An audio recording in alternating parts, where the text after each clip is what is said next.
When a girl named Mel brought her python to the vet, she was convinced the animal was sick and facing some serious danger. The ultrasound results left her speechless. It turned out the deadly danger had been threatening her all along. Many considered Mel strange, partly because she was covered in piercings and had a huge tattoo. But one day, she surprised everyone even more by getting herself a huge python as a pet. Mel was satisfied. The snake required little care and didn't bark incessantly like some restless little dogs. Her relatives and friends were shocked by her decision, but she only smiled mysteriously whenever anyone talked to her about it. Mel wasn't afraid of snakes. In fact, she had always been fascinated by them. Of course, Mel kept her pet, whom she named Fang, hidden from her neighbors. She bought him a large vivarium with a powerful heat lamp. Everything seemed fine, except that Mel wanted to interact with her unusual pet without any barriers. So she decided to let Fang out of his enclosure and place him on her bed with her. At first, the python curled up and then stretched out along his owner's entire body. Mel really enjoyed this.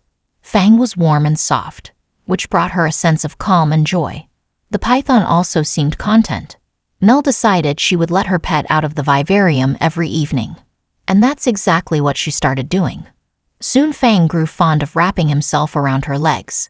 Mel believed the snake was protecting her this way. She was now even proud to have gotten a python as a pet. Who else could boast such a protector? One night, Mel unexpectedly woke up. Fang was not beside her. She didn't pay much attention to this and fell back asleep.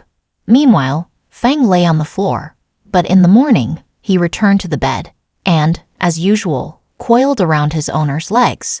However, strange things continued. The python suddenly stopped eating. He even refused his favorite treat. It seemed something was really bothering him. He returned to the vivarium very reluctantly, and this behavior persisted for several days. Now Mel was seriously worried. She decided her beloved pet was sick and took him to the vet. What if he was facing serious danger? Mel told the specialist everything that had been happening with the snake recently, and he began examining the animal. An external examination didn't clarify anything, so the vet took the python into the ultrasound room. The specialist assumed the snake had simply eaten something unsuitable for it, but that was not the case at all. When the vet showed Mel the scan results, she was astonished. The python's digestive tract was practically empty. Fang had stopped eating not because he was sick, but because he was preparing to swallow an enormous meal. All this time, he had been stretching out along his owner's body to measure and rehearse how he would one day swallow her whole. It's known that pythons often eat prey much larger than themselves, and it's happened more than once that huge pythons have swallowed soundly sleeping humans. The vet also suggested the snake would have attacked in about 2 days. So if Mel had not gone to the specialist, she would surely have ended up eaten by her own pet. Mel was so shocked that she didn't even know how to respond. She just stood there in bewilderment, turning over in her head the fact that Fang had never actually shown her love, as she had thought. All this time, the animal had simply been eyeing her calculatingly. Fang had never guarded her or tried to protect her.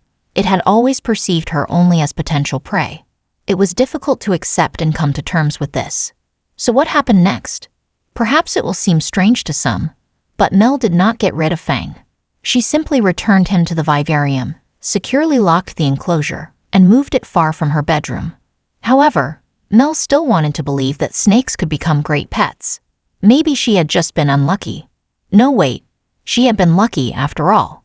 Extremely so. Now every time Mel went to bed, she could only think about everything that had happened recently. If Fang had attacked her one night, would she have woken up and escaped? Or would she have been swallowed by her own pet? This thought haunted her incessantly. Well, everyone decides for themselves what kind of animals to keep and what risks to take. But still, before doing anything, it wouldn't hurt to think carefully about all the possible consequences in advance. See you soon.